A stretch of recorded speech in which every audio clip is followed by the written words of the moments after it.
Dave Lombardo never walked onto a stage like a drummer. He appeared like a warning shot. With just one double bass strike, the entire room changed its color.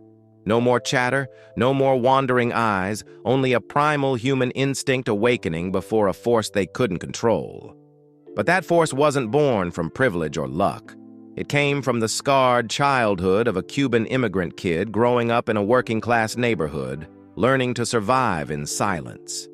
The boy who once tapped on bongos at family parties grew up in scarcity, in dismissal, pushed by both school and family to abandon music. But every time he was forced off the tracks, Dave went back to the drums, the only thing that never betrayed him. And it was that instinctive rhythm that took him to Slayer, lifted him to the peak, and later pulled him into the three most painful breakups of his life. Between being dismissed from the very band he co-founded, between doubts, financial disputes, and the relentless fear of failing at fatherhood, Dave Lombardo kept rising again and again. This story isn't about technique, speed, or fame. It is the journey of a man who turned pain into rhythm, turned fracture into momentum, and ultimately became a legend whose silence alone is enough to make the world stop.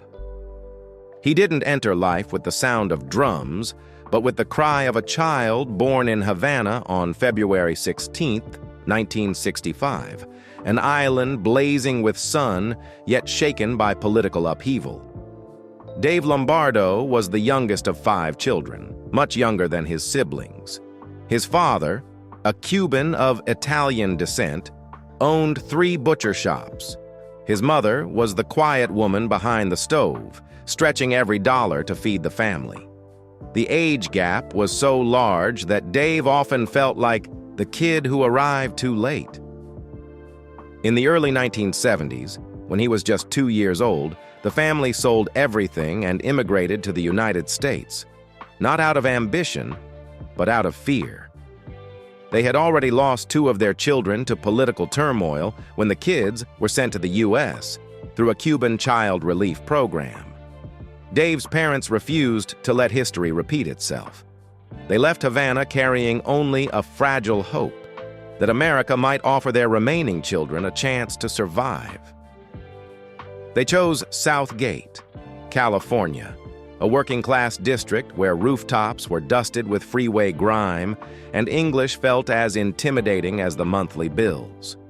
His parents worked endlessly from dawn to night, and Dave, being the youngest, often slipped through the cracks of a life that was always too busy. He grew up inside empty spaces, the gap between his parents' work shifts, the distance between him and already grown siblings, the hollow loneliness of a child who didn't yet know how to name it. But it was in those empty spaces that music slipped in. The family garage, stacked with cardboard boxes, motor oil, and faded belongings brought from Cuba, became the gathering place for Cuban immigrants who played Santana and Latin records to dance away exhaustion. Dave always sat in a corner, wide-eyed, tapping on anything that could make a sound. Plastic buckets, milk cans, even his own knees. When he was 8, during a noisy family party, the boy suddenly grabbed an old pair of bongos and played along to Everybody's Everything. No one taught him. No one told him to do it. But the room fell silent. The adults stopped talking, the children stopped playing, and everyone stared at the small boy drumming with an eerie confidence. His father, a strict man who rarely offered praise, stood wordlessly for a long moment, his eyes flickering with shock and pride. A few weeks later, he brought home a used Pearl Maxwin drum set for $350, a difficult sum for an immigrant family. It wasn't just a gift. It was an acknowledgement that their youngest child possessed something different. Dave was hooked from the moment he touched the drums. He learned by ear, by instinct, with the obsessive focus of a child who had found his only escape from loneliness. He listened to Kiss until the records wore thin, especially Alive. The live album he memorized beat for beat, as if it were a call from some distant world. He didn't need a teacher or a classroom. The drum kit became Dave's second nationality, and rhythm became his language. As a teenager, Dave played disco, funk, and even worked as a DJ to make extra money, hauling old speakers to weddings and community events. But every time his parents scolded him for coming home at 4 a.m., he retreated to his drum kit. The one thing that never judged him, never demanded explanations. At 13, when he performed Johnny Be Good at a school talent show, the crowd stood up, clapping and chanting his name, as if seeing him truly for the first time. For the first time in his life, Dave felt he wasn't just a shadow in a family always too busy to notice. He had an identity, a place, a rhythm to follow. And that rhythm, born in the cramped garage of a struggling Cuban immigrant family, would one day carry him into the history of world metal. He never imagined that standing up on stage with Johnny Be Good at that school talent show would open another door. From that day on, Dave walked the halls of Southgate High and heard people call him by a new name, David the Drummer, a nickname that seemed like a joke, yet turned out to be a prophecy. Teachers remembered him for the drums, students remembered him for his fearlessness, and for the first time, Dave felt he had a reason to exist in a place always too loud, with immigrant kids just trying to survive. That feeling of finally being seen pushed him to form his first band, Escape, a small group playing in the school auditorium, later renamed Sabotage, inspired by the rebellious spirit of the era. They practiced in garages, played at student parties, dreamed about stages, and believed they could break every boundary. But reality hit hard. Every show brought him closer to family conflict. Dave's parents, raised on the work ethic of immigrant survival, began to panic when their son spent all his time on drums and came home at midnight. They gave him an ultimatum: leave the band or quit school. Dave chose family. He left Sabotage feeling like he had cut off a limb. But inside, a rhythm kept burning, one no one could extinguish. Then, one afternoon in 1981, at just 16, Dave Lombardo drove past the house of a strange guitarist named Kerry King, a guy the neighborhood kids described as the dude with a ton of guitars who worships Judas Priest. Dave parked, stepped out, and knocked. No plan, no preparation, only instinct. "I play drums. Want to start a band?" Kerry looked at the small kid standing at his door, hesitated for a moment, then nodded. Their first rehearsals took place in the Lombardo garage, walls lined with old carpet, a dim yellow bulb about to burn out, and Dave's drums thundering like a storm inside a cramped room. Two young guys, no money, no roadmap, only recklessness and a raw energy Southgate could never feed but could never kill either. Soon after, Kerry brought in Jeff Hanneman, a young guitarist obsessed with speed and war. Jeff played riffs like he was tearing the air apart. Then the final piece arrived, Tom Araya, the bassist and vocalist with a rough-edged voice colored by years of repressed anger. None of them knew they had just created a lineup that would define an entire branch of metal. They only knew that when they played together, the tiny garage felt ready to explode. Slayer was born, wild, unpolished, and broke to the bone.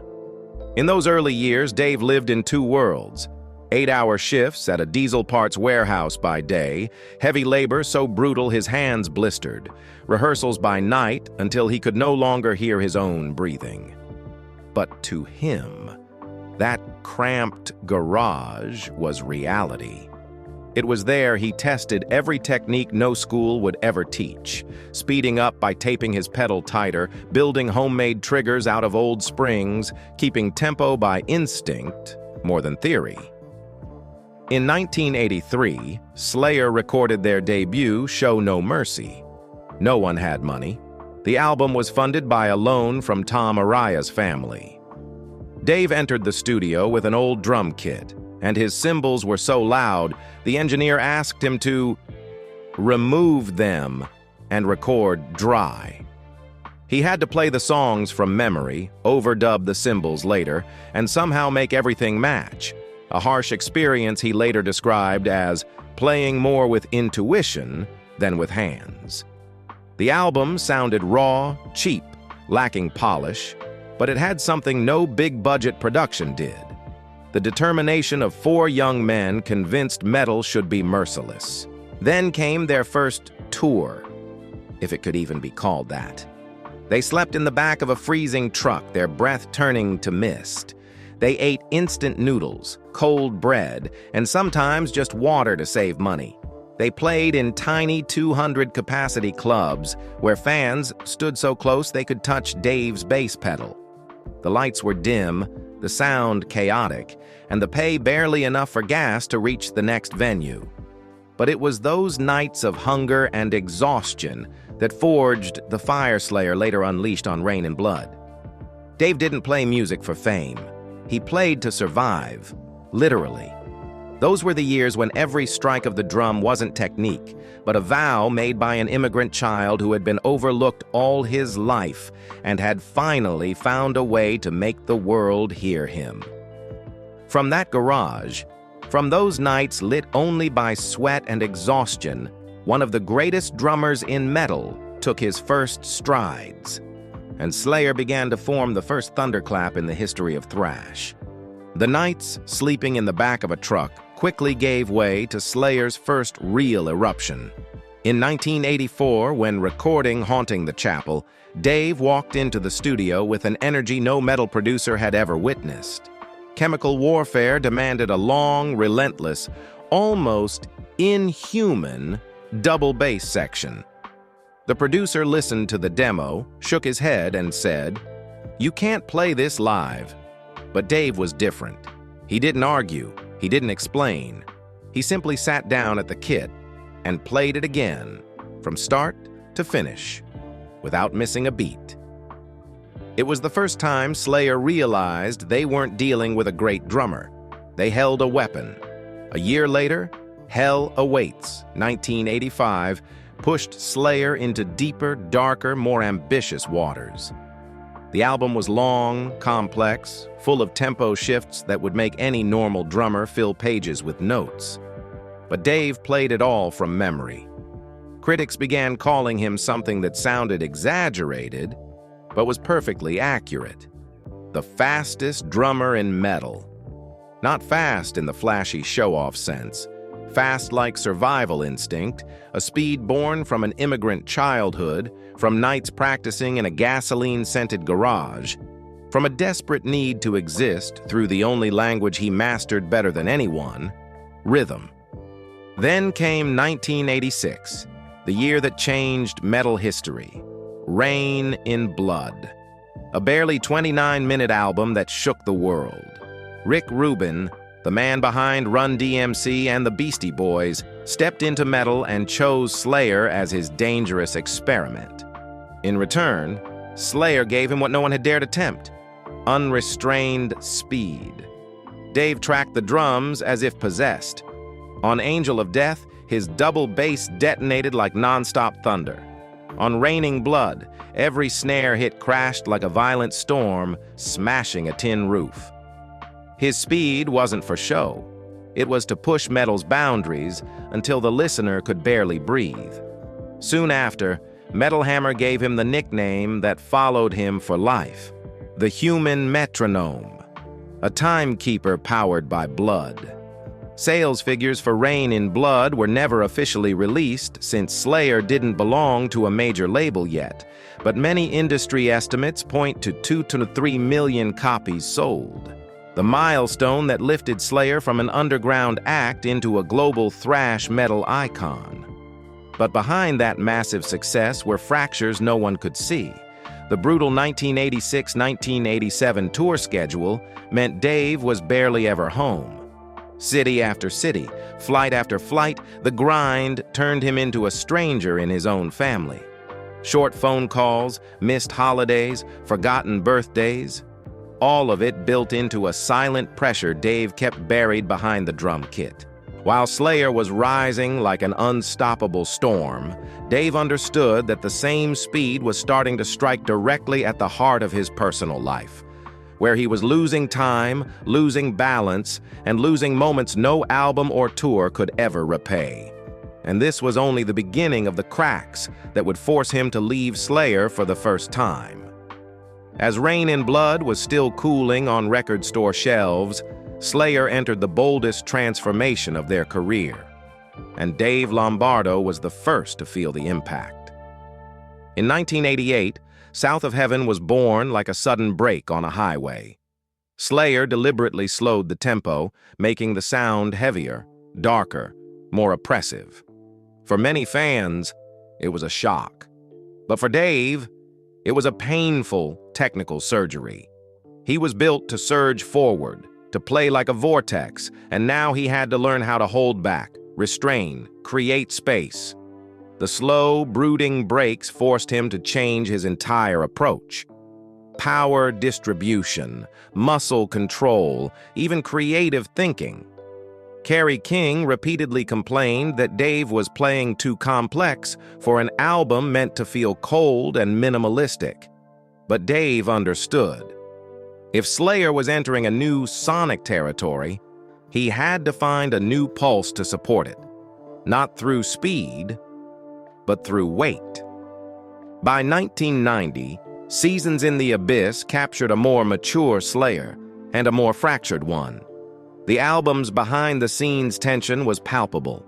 Members recorded in 2 separate studios to avoid clashes, avoid arguments, avoid everything that had worn them down over the years. Studio days were as cold as the tone of the album itself. Dave arrived, put on headphones, played, and left. No music talk, no hanging out. Metal was no longer family, it was a job. And yet, in that silence, he played better than ever. War Ensemble, Dead Skin Mask, Seasons in the Abyss. Each track was its own universe, blending old speed with new darkness. Dave held the entire album together like a tightrope stretched between 2 cliffs. Still, yet surging. Cold, yet furious. Steady, yet storming inside. But when the album succeeded, when Slayer continued their endless touring cycle, Dave's personal life split open again. By 1992, everything converged and forced him into a decision most legendary drummers never imagined making, choosing family over the stage. His child was young, his family needed him, but Slayer wanted him to tour like a machine that wasn't allowed to stop. Financial injustice from past years, touring endlessly yet still struggling to pay bills, tightened the knot even further. Between music and life, between duty and passion, Dave knew only one thing was irreplaceable: time with his child. So, he left the band. No scandal, no drama, no calls for justice. He simply stepped off the tour cycle, leaving a burning stage for those willing to sacrifice everything. Slayer lost their pulse keeper. Dave lost the band that had grown with him since the garage. But the tragedy of the decision lay in its silence. No anger, no rebellion, just a man stepping away from the machine he helped build, finally realizing that speed was crushing what mattered most. And that was the first time Dave Lombardo had to leave Slayer. Not because he lost the beat, but because life had changed tempo faster than music ever could. Leaving Slayer, Dave stepped into the biggest void of his life. The void of a man who once kept time for the world, but suddenly had no stage to stand on. Yet it was in that silence, which looked like collapse, that he rediscovered what years of relentless touring had taken from him: freedom. In early 1993, Dave and guitarist Voodoo Walters formed Grip Inc., a project no one expected to be serious, but one that ended up saving his artistic soul. 3 years later, when Power of Inner Strength was released, 1995, its raw, unrestrained sound caught the attention of the entire metal community. For the first time, people saw Dave shed every thrash limitation, drumming entirely on instinct, no longer boxed in by Kerry King or Slayer's rigid structures. Grip Inc.'s music wasn't about absolute speed.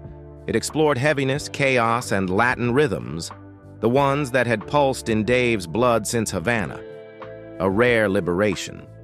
A chapter where he realized that drums were no longer just a duty to a band, but a personal voice he had been denied for far too long. From 1996 to 1999, Grip Inc. took Dave across Europe, where the notoriously strict metal press unexpectedly embraced him. Magazines praised a Dave Lombardo, no longer imprisoned by speed, a man bold enough to experiment with heavy grooves, asymmetric rhythms, and rule-breaking fills. In the clubs of Germany, Italy, France, fans saw something they had never witnessed in his Slayer years. Dave wasn't just the best drummer in thrash metal, he was a true artist. It was also during this period, freed from Slayer's tight confines, that Dave ventured into sonic territories no one could have imagined. He explored jazz, Latin, experimental music. He became a guest drummer for independent film projects. He began creating complex rhythms not designed for metal, but for the emotional contours of a film's narrative. For Slayer fans, it was shocking. The double bass machine, now sitting quietly in a studio crafting samba beats, Afro-Cuban patterns, and atmospheric film cues. But for Dave, it was the most natural thing in the world. All the rhythms that had raised him, Cuba, California, the gritty garages, converged into a musical map he had never been allowed to unfold inside Slayer. This era was not loud. No million-selling albums, no festivals of hundreds of thousands. But it became the most important stretch in Dave Lombardo's life. The years in which he rebuilt himself from the ashes of Slayer, preparing for a new chapter, deeper, freer, and leading toward an unexpected turning point. A return to the very band he once walked away from. In the late 1990s, when Grip Inc. had restored his creative breath, it seemed Dave would remain an independent drummer forever.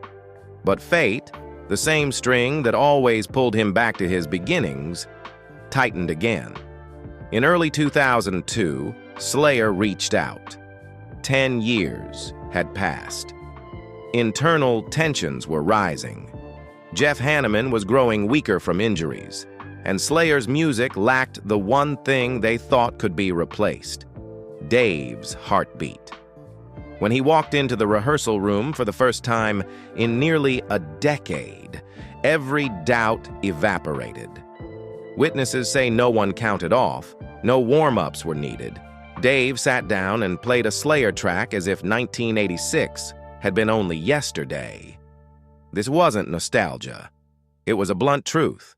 Slayer only sounded like Slayer when Dave Lombardo was behind the kit. In 2003, with the release of the soundtrack to the Apocalypse box set, Slayer entered a rare period of commercial peak. Old recordings, demos, behind-the-scenes footage, everything was sought after like treasure. Dave's return was the spark that reignited the fire. Fans worldwide called it Slayer's Renaissance, the old sound revived with new, ferocious authenticity. This peak flowed directly into Christ Illusion, 2006, the band's most controversial yet most decorated album since the 1980s. Controversial for its imagery, themes, and apocalyptic tone, celebrated because it finally brought Slayer to major awards stages. The track Eyes of the Insane earned a Grammy for Best Metal Performance, the band's first ever. Critics were fascinated by Dave's drumming, tight, urgent, full of psychological tension, drumming as if entering the character's mind. Many described him as a war machine, the man who kept Slayer's sound balanced on the razor's edge between dread and eruption. World Painted Blood, 2009, continued this creative momentum, but the cost began to surface. Slayer embarked on an exhausting tour schedule, 260 shows in 2 years. Dave was now 45, his back aching, his wrists screaming after playing maximum speed songs night after night. The music soared, the career glowed, but his body was crying for relief. And then the familiar ghost returned. Financial conflict. Slayer's management remained opaque, and as tour revenue skyrocketed, things only grew murkier. By 2011, Dave began addressing directly what he had endured since the 1980s. Artists not allowed to see financial statements, not knowing where the money went, not knowing their real percentage. He tried to negotiate, suggested restructuring contracts, requested the right to access basic financial reports. The simplest, most fundamental rights any professional musician would expect.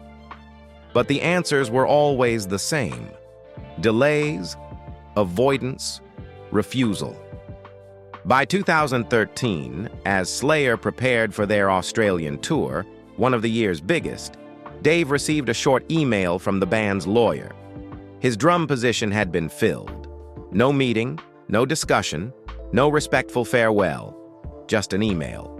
For someone who had carried Slayer through landmark albums, who returned when they needed him most, it was a blow aimed not at his technique, but at his heart. Dave has often said it was the most painful fracture of his life, not because he was fired, but because he was cut out of the musical family whose first brick he had helped lay.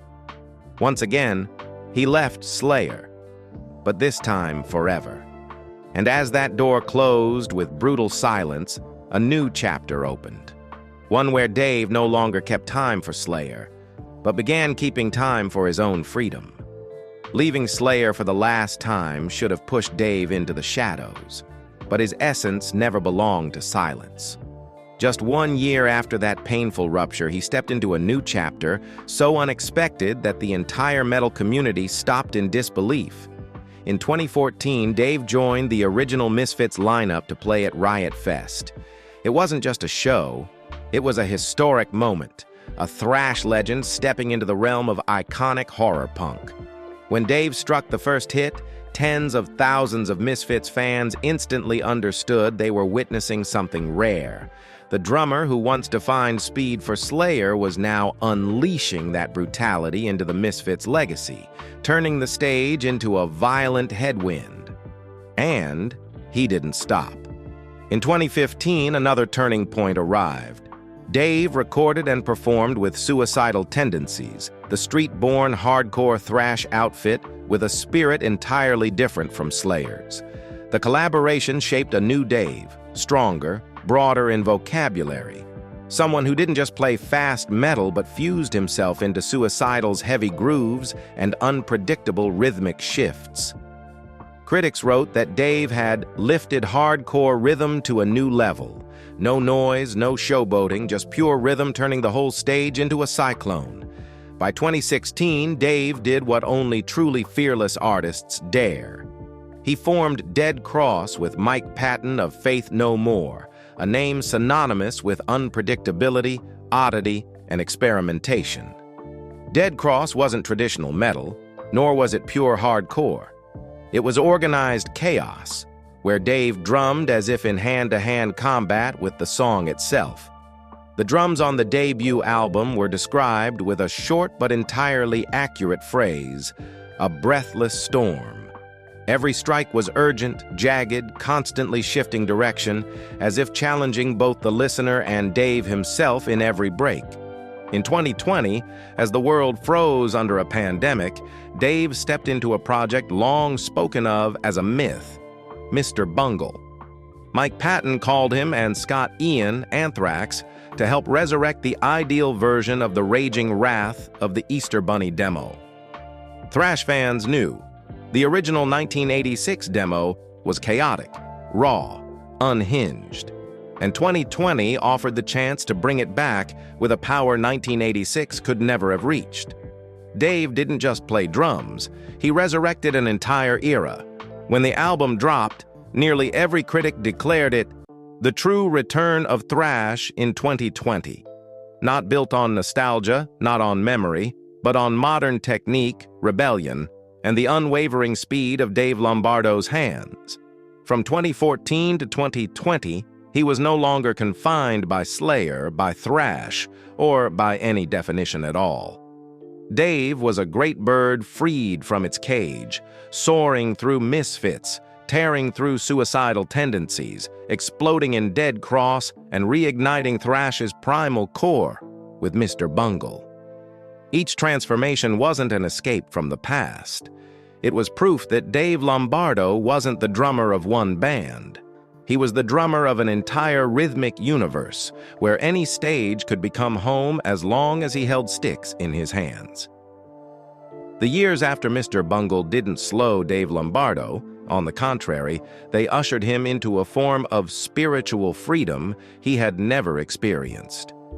No longer bound by endless tours or commercial demands, Dave began to be recognized for what he truly was, a foundational artist, someone who redefined how the world understands drumming in metal. By 2021, major magazines began releasing their rankings: Rolling Stone, Loudwire, Kerrang!, and Dave's name appeared in the highest places a metal drummer could dream of. He was ranked among the top 10 greatest metal drummers in history and the top 100 greatest drummers of all time. What made these rankings meaningful wasn't the praise, but the consistency. 3 different magazines, 3 different criteria, one conclusion: Lombardo is irreplaceable. He wasn't just fast, he redefined what speed meant. He wasn't just powerful, he changed the architecture of rhythm. And most importantly, he turned drums from a supporting role into the central star of an entire song. But this recognition was only the prelude to the greatest post-Slayer milestone: his solo album, Rites of Percussion, 2023. No guitar, no bass, no vocals, no riffs to hide behind, no melodies to lean on. This was a project where Dave built the entire musical skeleton himself, played every instrument, crafted textures, sculpted ambiance, designed structure, a kind of personal musical manifesto. Rarely does an artist get to prove themselves in a fully stripped-down state. But Dave did it with startling calm. He transformed the album into an expedition through sound, rhythm, and space. When the album was released, critics didn't just praise it, they were stunned. Pitchfork called it the most important drum album of the decade. Revolver described it as a door opening into the future of percussive music. For many, Rites of Percussion mattered even more than the classic albums Dave recorded with Slayer, because it answered the question fans had debated for years. If Lombardo stood alone, without Slayer, without riffs, without the past, would he still be a legend? And the album's answer was clear: yes. Rites of Percussion wasn't a comeback. It was a declaration. The manifesto of an artist who had endured loss, conflict, and being pushed out of the band he helped build, yet remained unbroken, inventive, and ahead of everyone else. This was the period when Dave no longer needed to prove anything, yet kept creating work that forced the world to prove it understood him at all. From the lights of the stage and the endless cycles of musical rebirth, Dave's story wouldn't be complete without the woman who stepped into his life when everything was still too chaotic to hold: Tracy Lombardo, his first wife, and the relationship that left the deepest marks behind the seemingly emotionless drum kit. When Slayer began to rise in the late 1980s, Dave was still very young, and Tracy was part of those stormy years. They married at a time when Dave's career was exploding and threatening to swallow his entire private life. Months-long tours, non-stop shows, a suffocating schedule with no breathing room. It all meant their marriage was constantly running on empty. Every time Dave came home, it was only for a few days. Then, he was gone again. The distance grew with every mile Slayer traveled. But what made Dave's marriage to Tracy so pivotal wasn't just the distance. It was what happened in 1992 when he left Slayer for the first time. At the height of the band's internal tension, Tracy was pregnant, and Dave had to choose: continue touring like a machine, or become the kind of father he didn't want to miss the chance to be. The decision cost him his job, his position in Slayer, and years of momentum, but it let him keep what mattered most: the birth of his first child. Though Dave and Tracy eventually divorced, their marriage left a profound imprint on him.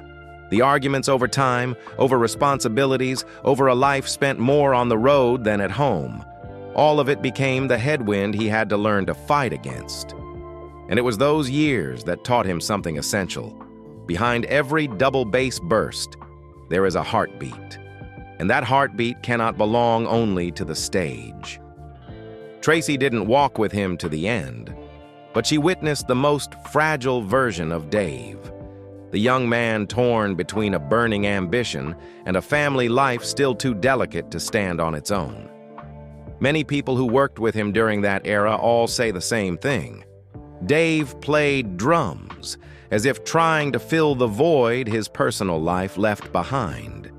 Maybe that's why the albums of that era, Rain in Blood, South of Heaven, Seasons in the Abyss, carried drum parts so intense they bordered on desperation.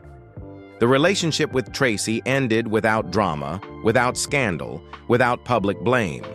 It dissolved the way two people grow up too fast in a world too harsh.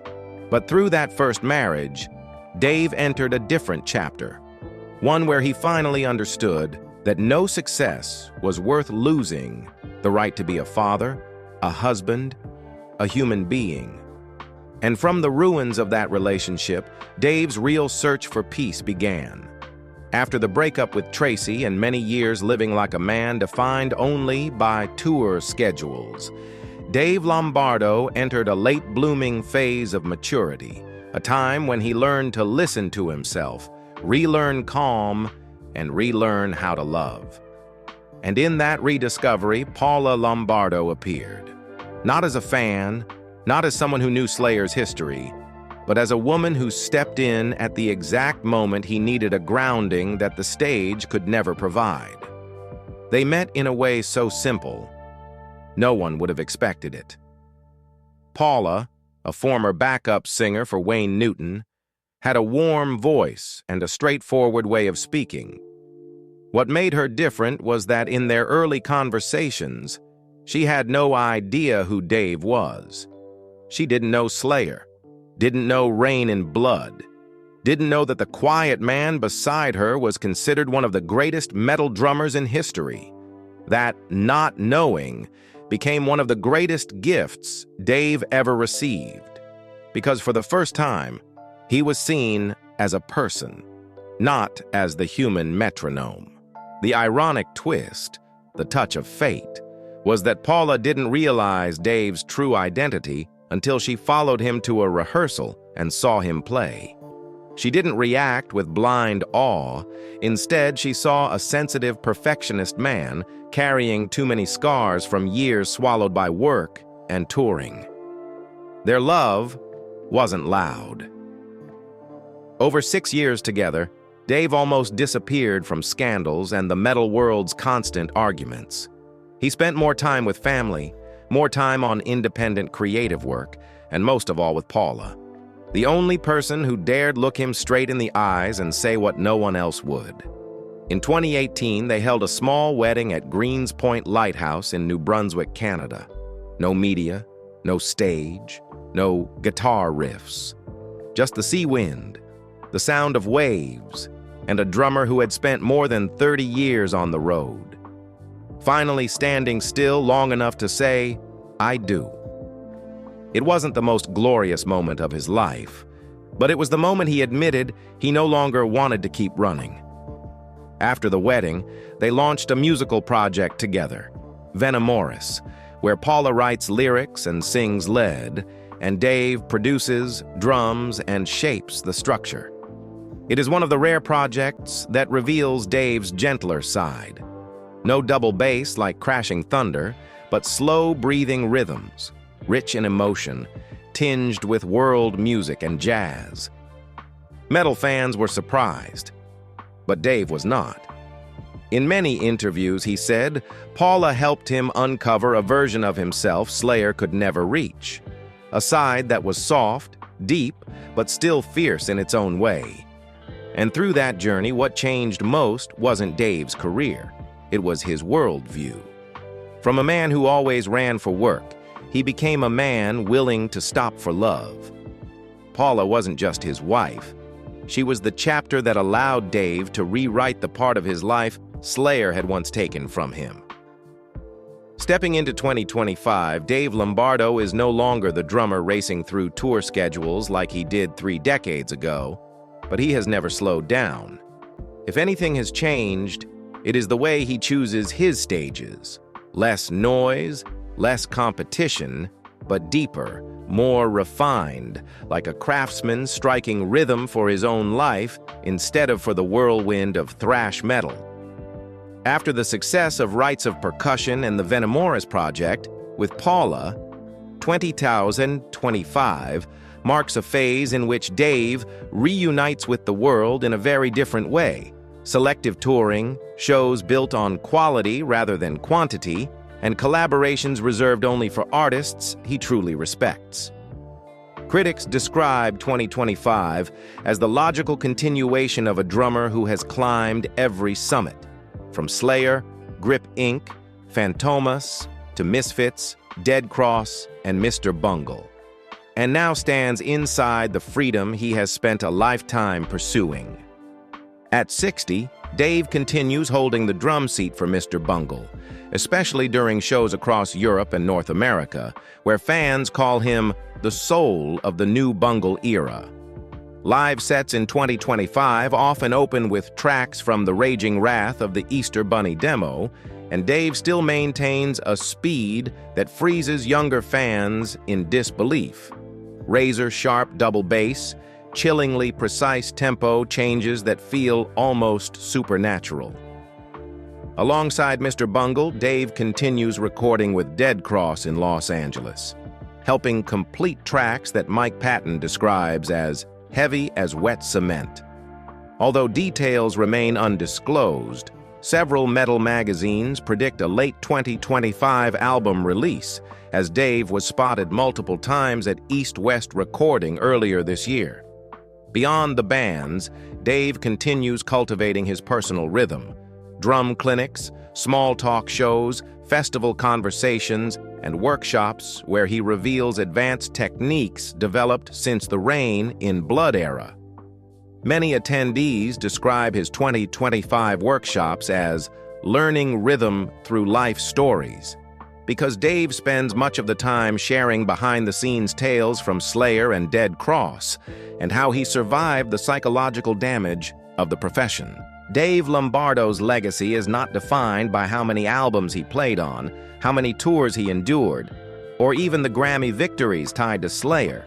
His legacy lies in something far harder to measure, redefining the role of the drummer in metal. Before Dave, the drummer was the foundation.